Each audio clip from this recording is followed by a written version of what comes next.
Jack Featherington, he was like, "You're cruel." She was like, "I'm a mother." Okay? She said, "I'm a mother."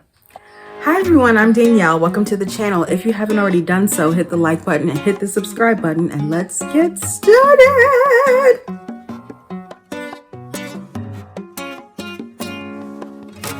Let's start with this. Spoiler alert, spoiler alert. Only watch this video if you have seen the series and you are questioning who Lady Whistledown is, just like me, okay? This is your warning, okay? Thank you. After watching season 4, which I loved, and I'll do a deep dive on season 4 at some point. But anyway, after I watched season 4, I was like, ooh, who is Lady Whistledown? And so I started looking online and seeing what other people were saying.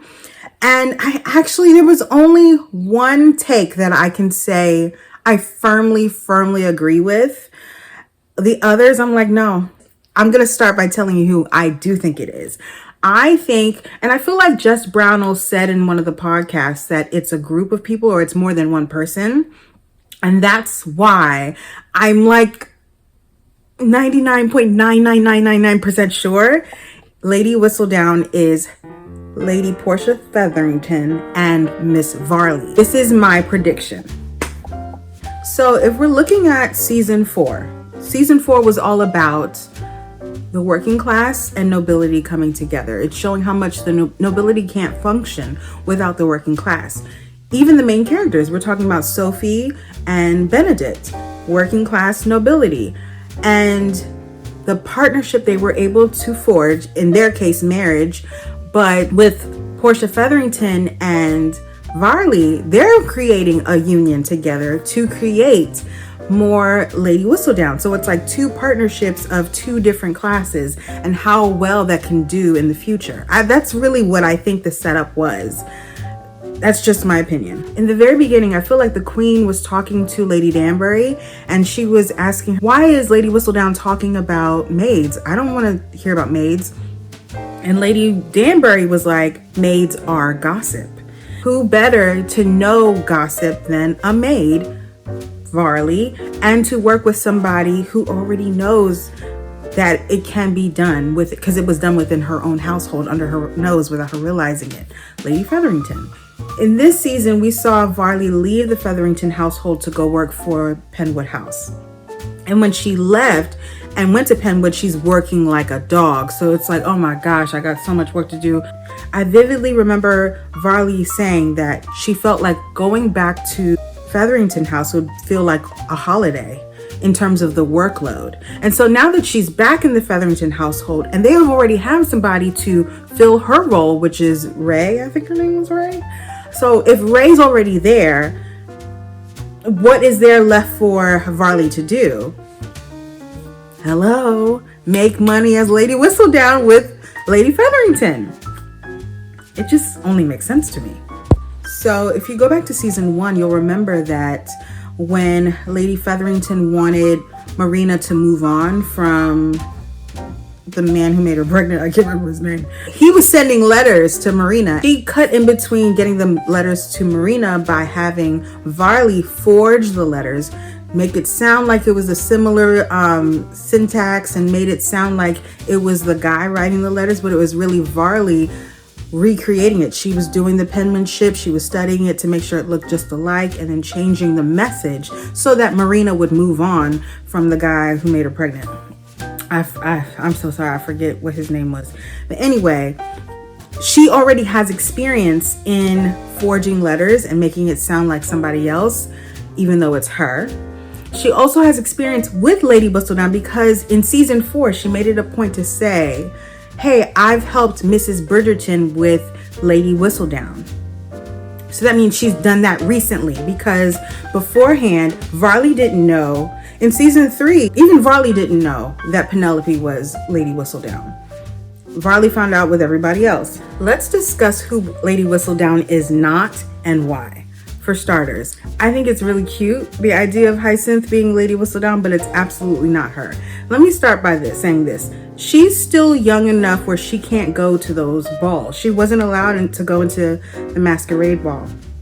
Even though she dressed up and really tried to sneak in, she couldn't do it. Eloise caught her like that. Like, she barely had 5 minutes in the ball before Eloise was like, girl, you better leave before our mother sees you and gets upset. Also, Violet Bridgerton, one of the things I love about Violet is she knows her kids. There is absolutely no way any one of those Bridgerton kids, like the biological ones, there's no way any of them could have been Lady Whistledown. You know why? Violet would have caught it. One of the arguments people use in order to say that it's Hyacinth is that she went to the ball dressed as a maid and how invisible she was. I think that was just to prove the point that being a maid makes you invisible, even when you're a Bridgerton. As long as you put on that maid costume, you are invisible. But then it also proved the point that Benedict doesn't care about your status, because of all the people to notice a Bridgerton standing right there. Granted, it is his sister, but still, I think it proved 2 points. The fact that Benedict doesn't care about status at all, because he was able to see Hyacinth immediately. He was like, what are you doing in this maid uniform? And what are you doing here? But then also it showed that maids truly are invisible. Even when you're a part of one of the most beloved, esteemed families of the ton, aka the Bridgertons, you are still considered invisible and people will not see you when you're dressed as a maid. So it just, to me, it showed how much status plays a role in just the way people function and see you and not see you. And it shows how much Benedict was able to see people just in general. I think when you look at the seasons, I like how Benedict was able to see people. He engaged with people one-on-one. And yeah, he was a rake, as they call it, or whatever, but he also had the ability to engage with people one-on-one, no matter what their status was in life. There was one time where Anthony wanted Benedict's attention because Anthony wanted Benedict's help to create a poem in order to woo Edwina. This was in season 2. So he came into a bar where Benedict was talking to someone and he's like, Benedict, come here now. And Benedict was like, excuse me, I'm speaking with someone. Like, there's someone here that I'm speaking with. Anthony doesn't have that ability. Anthony is kind of like looking above you because he's so focused on, okay, I need to do this. I need to do this. He's focused on checking off goals. Versus Benedict is more like, I'm present. I'm here in the moment. I see you. I'm having a conversation with you and I'm locked in. And I appreciate that about Benedict. I don't judge Anthony for it because I understand where it comes from. But Benedict had a way about him where he could see people. So he could see Hyacinth in the maid uniform. And that just goes to show how beautiful his perspective is, especially because he was able to see Sophie. I think that's really what Hyacinth in the uniform was all about. I don't think it was to prove that she was Lady Whistledown. I really don't think so. It's also not Alice Mondrich, and let me tell you why. Think of like a Wendy Williams or a Perez Hilton. More so with Wendy Williams. Wendy Williams has come out and said that in order for her to be successful in the gossip niche, she doesn't maintain friendships with celebrities. I almost want to say I've heard her say that before. Or that she's gone on record and saying she's not friends with celebrities. That would compromise her ability to gossip the way she does and make a living the way she does. You have to have a certain level of moral grayness in order to be able to do that kind of job. Because if you're disloyal to the fans, you can lose your job. But if you're disloyal to your friend by gossiping about your friend, you could lose that friendship. So take that kind of sentiment and apply it to Alice Mondrich. Alice was in line to become a lady in waiting. She was just getting started with it.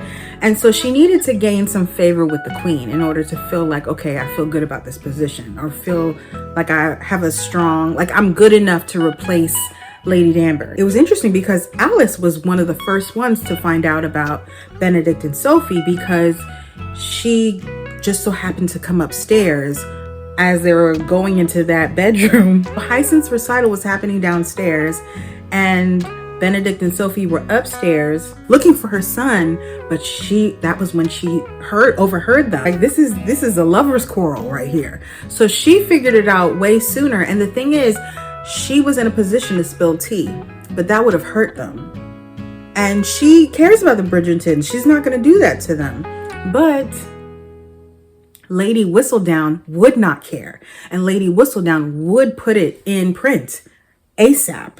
That's tea. That's hot tea.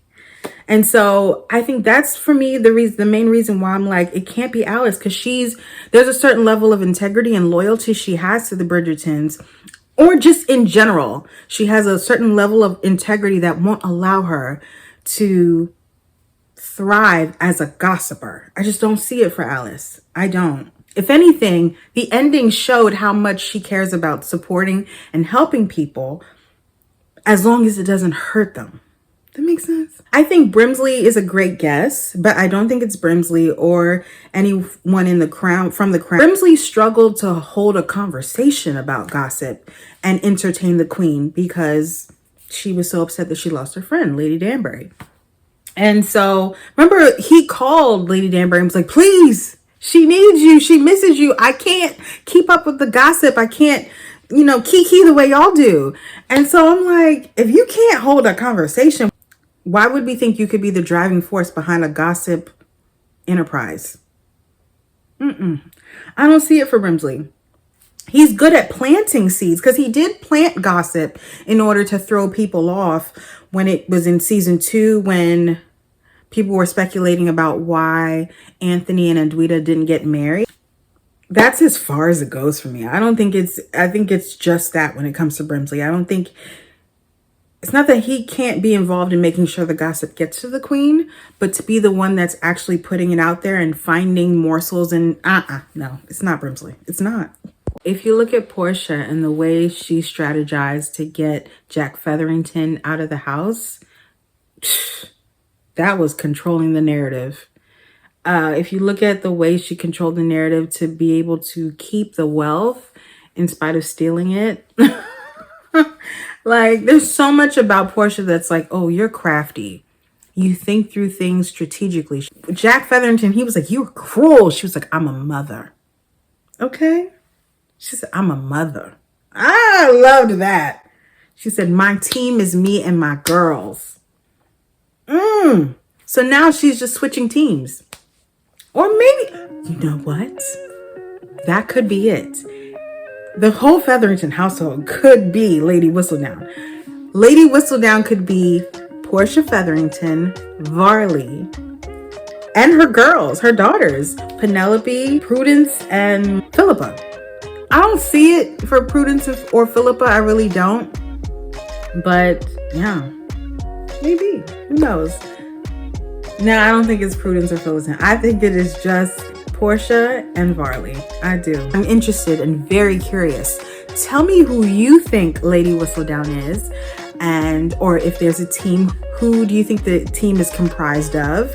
And then why? Tell me why you think what you think. I'm very curious. I'm open to being wrong. All right, guys, thank you so much for watching. I really appreciate it. If you haven't done so, hit the like button, hit the subscribe button. I will see you next week. Bye.